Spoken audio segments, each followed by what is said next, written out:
శ్రీ గురుభ్యో నమః. హరి ఓం. అందరికీ నమస్కారం. మనోన్మణి ఇది అమ్మవారి 207వ నామం.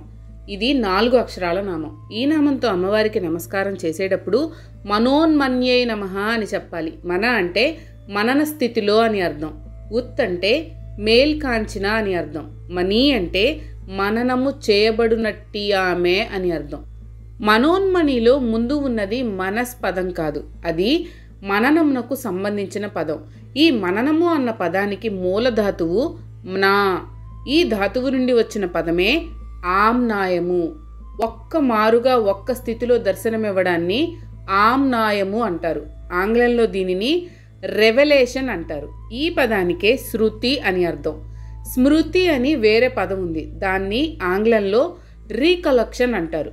స్మృతి అంటే అంతకు పూర్వమే ఉన్న విషయం తిరిగి జ్ఞప్తికి రావడం. అభిప్రాయాలతో నిండి ఉన్న మనసు దుమ్ము పట్టిన అద్దం లాంటిది. దుమ్ము పట్టిన అద్దం ఎంతవరకు ఉపయోగమో అభిప్రాయాలతో కూడి ఉన్న మనసు కూడా అంతవరకే ఉపయోగం. వంటింట్లో పొగచూరిన బల్బుని చూపించి ఎలక్ట్రిక్ బల్బు అంటే ఇదే అని అంతకు పూర్వం ఉన్న దాన్ని గురించి తెలియని వారికి చూపిస్తే వాడు ఎలక్ట్రిక్ బల్బు అంటే అలాగే ఉంటుంది అనుకుంటాడు. నిజానికి బల్బు అలా పొగచూరి ఉండదు కదా.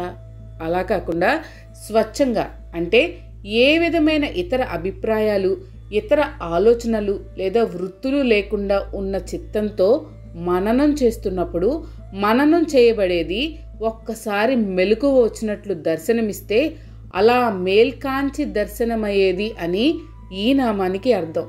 సర్వవృత్తుల నుండి మరల్పబడిన మనసు ఆత్మయందు లయముందునప్పటి స్థితి మనోన్మణి అవుతుంది. శృతులు అంటే వేదాలు అన్ని ఋషులకు ఇలా దర్శనమైనవే, అందుకే వాటిలో పొరపాట్లు ఉండవు. దీన్ని బట్టి ఈ నామం అమ్మవారు శృతి స్వరూపిణి అనే రహస్యార్థాన్ని కూడా సూచిస్తుంది. అమ్మవారి స్తోత్రాలను ఈ మనోన్మణి స్థితిలో చేయాలి. అంటే నామాలను మనస్సునకు అర్పించటం కాదు, మనస్సును నామాలయందు అర్పణ చేయాలి అని అర్థం.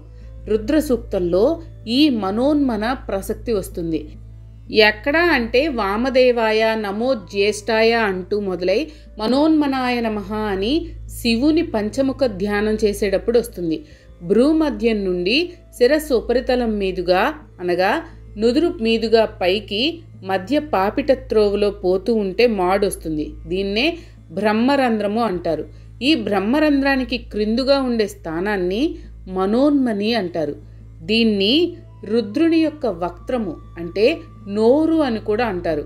ప్రాపంచిక మనస్సు లయమయ్యే చోటు ఇదే, అందుకే దీన్ని మనోలయ స్థానం అంటారు. ఇది శివశక్త్యైక్య స్థితిని సూచించే ప్రదేశం.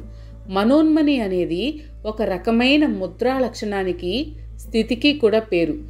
సంకల్ప వికల్పములు లేని అనగా ఏ విధమైన విషయ వాసనలు అంటని మనస్సు మూసి మూయని రెప్పల కన్నులతో గాలి పీల్చి పీల్చని శ్వాస ప్రక్రియలో ఉన్న యోగ సాధకుని స్థితిని మనోన్మణి ముద్రాస్థితి అంటారు.